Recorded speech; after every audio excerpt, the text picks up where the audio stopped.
When a body dies, they tell you it's the end, the final breath, a coffin. A stone with your name on it, but it was never supposed to be this way. Burial was meant to be a return, a sacred passage from body to earth and soul to source, but somewhere along the way that passage was hijacked. Today's burials are not about honouring the dead, they are about containing them, and they are about trapping the living inside endless cycles of grief. When you die, the system claims your body, hospitals, morgues, laws. The same system that lied to you in life now locks you down in death. They say it's for dignity, but it's about ownership. They embalm your flesh with chemicals, drain your blood, inject preservatives, seal your body inside heavy lacquered boxes. They build stone vaults underground, giant cold cages, so that the body cannot return naturally to the soil. And they call it tradition. But what it really is spiritual sabotage. You see, when a person dies, the soul doesn't always leave immediately. In some cases, the soul exits cleanly, no tethers, no fear. But if there's trauma, confusion, or unfinished bonds, the soul can linger for hours, even days. It circles, it watches, it waits. And if the body is trapped, locked, embalmed, cemented into a cage, the soul's final tether to the flesh can get tangled. It doesn't know whether to rise or stay behind. And every day that passes, the harder it becomes to break free. This is why graveyards feel heavy. This is why sorrow clings to cemetery soil like fog. Because they are not places of peace, they are containment fields, energy harvest grids. The walls around them are not to protect the dead, they're to seal in the trapped energies. Even cremation, they tell you, is freedom, a return to the elements. But that's another half-truth. Ancient cultures use fire slowly, sacredly. The body was burned over hours, days, guided with prayer, music, intent.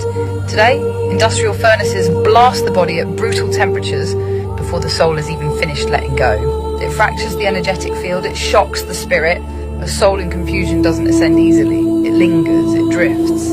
It sometimes forgets what it was before it even came here. You can feel it even if no one talks about it. You can feel it. Every cemetery, every funeral home, heavy, muted, like the air is thicker there. Because the dead were meant to rise, but instead they are held down by stone and metal and sorrow. And it isn't just grief, it's harvest. But boo, there's a way around their trap. Even inside their system, you can free the soul. You don't have to lose your loved ones to the cycle. It's not about bamboo coffins alone. It's not about linen wraps alone. It's about intent. Here's how you break the field. If you can, choose natural materials, bamboo, linen, soft wood that breathes. Nothing lacquered, nothing Loctite. Refuse chemical embalming if you can. Ask for refrigeration only. No false preservation. Before burial, speak aloud at the graveside, in the heart. It doesn't matter if others understand. It matters that the spirit hears you. So, may this vessel return freely to the earth. May no stone, no metal, no wall, no sorrow hold them. May they rise beyond the net. May they walk into the stars. Because intent cracks the grid, pure will rips the veil. The land may be cursed, the stones may anchor sorrow, but the soul listens only to the true call. The final release happens in the living. It happens when you stop clinging to bones and memories. When you offer your love with no strings. When you say, I love you, but I release you, I will meet you beyond the walls. That's how you tear the cycle apart. That's how you honor the real dead. That's how you free them from the machine. Because death isn't supposed to be a prison, it's supposed to be a flight, a rising, a return, and it's not too late to remember. Because the dead do not ask us to weep forever. They do not ask for stone markers. They do not need graves to be remembered. They need us to live free enough to meet them again. When you tie sorrow to their resting place, you chain yourself to the ground as well. You become another stone in the field of grief. You carry the weight that was never meant to stay. True honouring is to remember with light, not chains. To speak their names into the wind, not carve them into cold dead stone. Even the land beneath the cemeteries remembers the weight. Roots that try to grow are choked. The magnetic flow of the earth is twisted. Grief pools in the soil like old blood. The birds sing quieter there, the air feels heavier. Because sorrow is anchored into the bones of the land itself. This is why ancient people chose sacred forests, hillsides, riversides. They knew that life must continue where death had passed through, not be frozen in stone prisons. We were never meant to walk among endless graves. We were meant to plant trees over our dead, to scatter seeds into their ashes, to let the cycle breathe again. Stone steals breath, stone locks memory, stone traps. The song that was meant to rise back to the stars. The ones you lost are not waiting under the ground.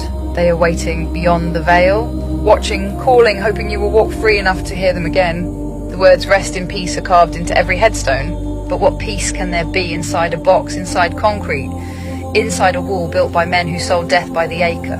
True peace is when nothing binds you anymore, when even the memory of the body releases you, when the soul rises beyond every name, every stone, every tear. You do not find them by kneeling at their grave. You find them by lifting your face to the stars and whispering, I remember you, but I free you now. They built cemeteries to hold energy, but they cannot hold spirit. Not if you tear the sorrow away from the field, not if you refuse to be another weight in the ground. Honor the dead by living in their freedom, speak their names in joy, not chains. Walk where life still grows, not where grief is farmed. They are not lost, they are not trapped, unless we trap them with our fear. And you are the generation that must break the cycle. You are the flame that frees the past and lights the way forward for those still waiting to come home. But here's the real good news. It's not too late. Not for them, not for you, not for the soul. Even if the body was trapped, the soul is not fully trapped unless you keep binding it with sorrow. And there are ways to free them right now, no matter what happened at death. Here's the truth of how to free them even now. You can call them free by pure will. Sit somewhere quiet, no need for churches, no need for graves. Speak directly from your heart. Say something like, I release you fully, no grief binds you, no stone holds you, no sorrow chains you to the earth, you are free to rise, you are loved but not chained. Go where the light calls you, go where peace lives. Words are spells, boo. Your permission and release are more powerful than any grave vault or furnace. Offer them light, not sadness. Every time you mourn in sorrow, you pull on their echo. But when you remember them with gratitude, with love without chains, you feed their journey upward.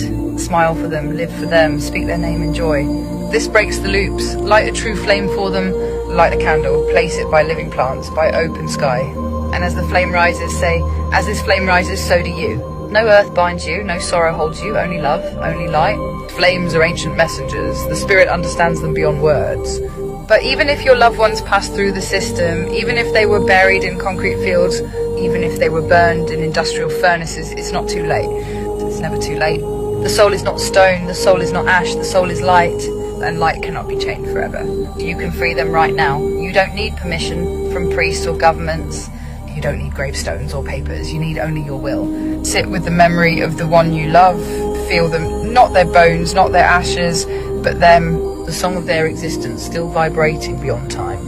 And when you feel it, speak. I release you. No wall binds you. No grave holds you. You are loved, but you are free. Words are the keys. Words open the locks they tried to seal. Light a flame if you can, a small candle, a wildfire, it doesn't matter. As the flame rises, know that you are building a bridge with your heart, a way for them to walk free. Plant something, a tree, a flower, a blade of grass. Let life grow in their name. Every breath the plant takes is a prayer for them to rise. The soul feels this, it untangles sadness, it lifts them higher. Let the living breath of the earth become their new memory.